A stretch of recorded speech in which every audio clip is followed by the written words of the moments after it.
সমুদ্র। আসলে এইভাবে বললাম কেননা বন্ধুরা মিলে সমুদ্রে যাওয়ার প্ল্যান এই আমাদের প্রথম। এখনও অবধি যেই ট্যুরগুলো আমরা করেছি, তিস্তা নদীতে র্যাফটিং হোক, নেতারহাটে বৃষ্টির মধ্যে ভিজে ভিজে ঝর্ণা দেখা, কিংবা উত্তরাখণ্ডে গিয়ে ট্রেকিং করা, সবগুলোই টাফ ট্যুর। তাই এইবার এজেন্ডাতে ছিল মানসিক বিশ্রামের সঙ্গে শারীরিক বিশ্রামও। সমুদ্রের ধারে বসে আড্ডা মারবো আর জমিয়ে খাওয়া দাওয়া করব। শর্ত ছিল একটাই, পুরী, দীঘা বা মন্দারমণি হলে হবে না, সমুদ্র সৈকত হতে হবে নির্জন, ঝাউবনে ঘেরা। সমাধান উঠে আসলো একটাই, বাগদা।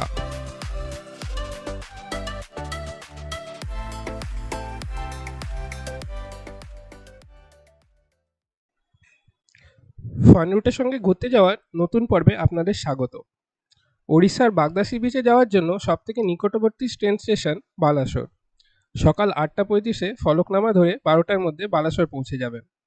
স্টেশন থেকে অটো করে বাগদা যাওয়ার জন্য 800 টাকা চাইবে, কিন্তু বার্গেনিং করে 700-তে মোটামুটি মেনে যায়। দুধারে চিংড়ির ভেড়ি এবং ধান ক্ষেত দেখতে দেখতে পৌঁছে গেলাম মাই ইকো ক্যাম্প। আমরা পৌঁছে গেছি মাই ইকো ক্যাম্প। এই নামলাম অটো থেকে, এখন বাজে 2:20 বাজলো। আমরা এখন ঢুকছি।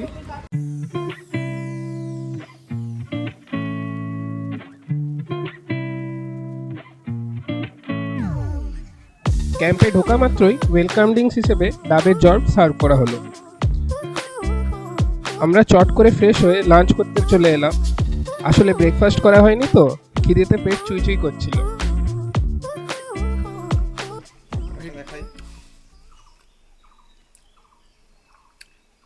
ভেটকি খাবে একটু পরে।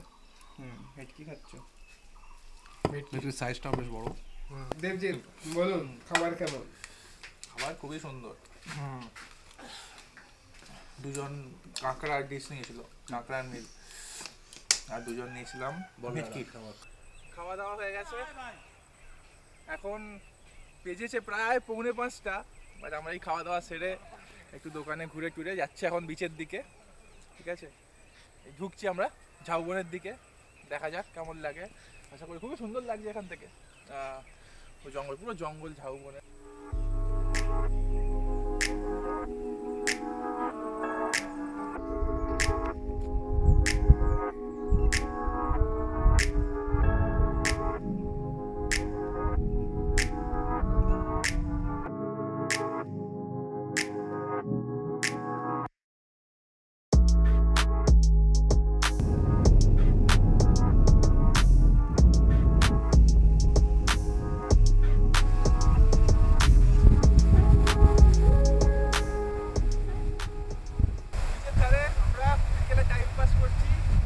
অসাধারণ ওয়েদার, অসাধারণ ক্লিয়ার, ঠান্ডা ঠান্ডা হাওয়া দিচ্ছে, দারুণ লাগছে, খুব এনজয় করছি আমরা।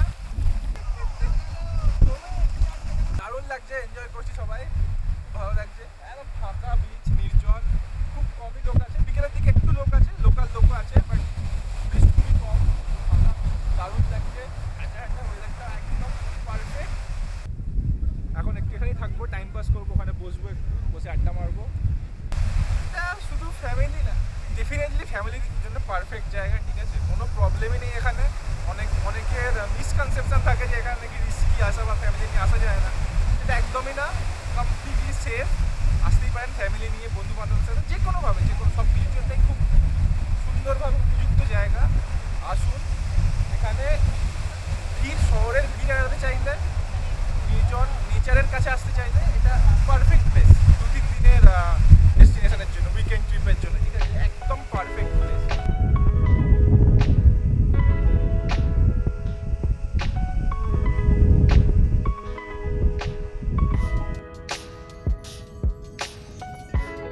বন্ধুদের সাথে সমুদ্রের ধারে আড্ডা মারার মজাই আলাদা। তবে একটা জিনিস দেখে খারাপ লাগলো, বিচে সবাই নোংরা আবর্জনা ফেলে রেখেছে, ডাস্টবিন সামনাসামনি থাকা সত্ত্বেও। যারা আসবেন প্লিজ নোংরা করবেন না। এবার আসি বাগদা গেলে কোথায় থাকবেন। আমরা ছিলাম মাই ইকো ক্যাম্পে। এমনি আরও কয়েকটি ক্যাম্প তৈরি হয়েছে, তবে হোটেলের ব্যবস্থা এখনও নেই। আমার মতে এই ক্যাম্পে থাকার অভিজ্ঞতার আলাদা এক্সাইটমেন্ট। ক্যাম্পটা খুবই সুন্দরভাবে সাজানো, এবং কেয়ারটেকার বিশ্বজিৎদার ব্যবহারও খুব সুন্দর। আপনাদের কিছু লাগলে সামনাসামনি মার্কেট দিয়ে আনিয়ে দেবেন। থাকার দু রকমের ব্যবস্থা, টেন্ট এবং কটেজ। টেন্টগুলোতে কমন বাথরুমের সংখ্যা অনেক এবং বেশ পরিষ্কারও ছিল। তবে আমরা ছিলাম কটেজে, অ্যাটাচ বাথরুমের সঙ্গে। যারা ফ্যামিলি নিয়ে আসবেন তাদের জন্য এই কটেজই বেস্ট অপশন।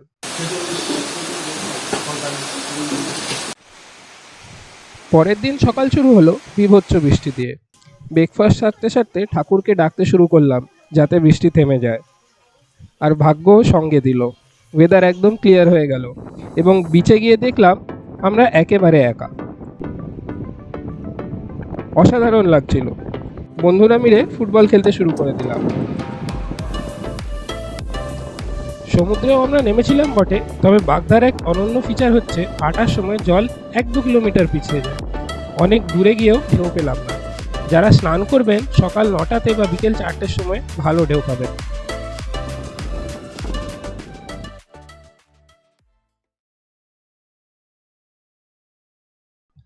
সেকেন্ডে লাঞ্চে ভেটকি কাঁকড়ার জায়গায় চিংড়ি নিয়েছিলাম। অসাধারণ খেতে ছিল। আসলে মাইকো ক্যাম্পের সামুদ্রিক খাবারগুলো জাস্ট এ ক্লাস। এর সাথে আপনারা প্যাকেজের বাইরে আলা কার্টেতে অন্য মাছও অর্ডার করতে পারবেন। সন্ধে হতেই ক্যাম্পের মন মেজাজ সব পাল্টে যায়।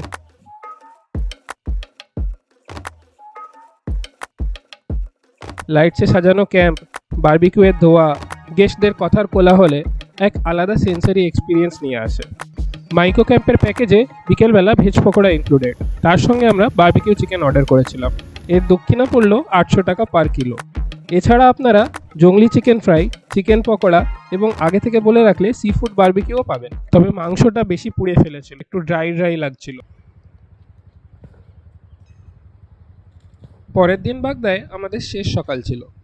ঝাউবনে গিয়ে আমরা ছবি তুলতে শুরু করে দিলাম।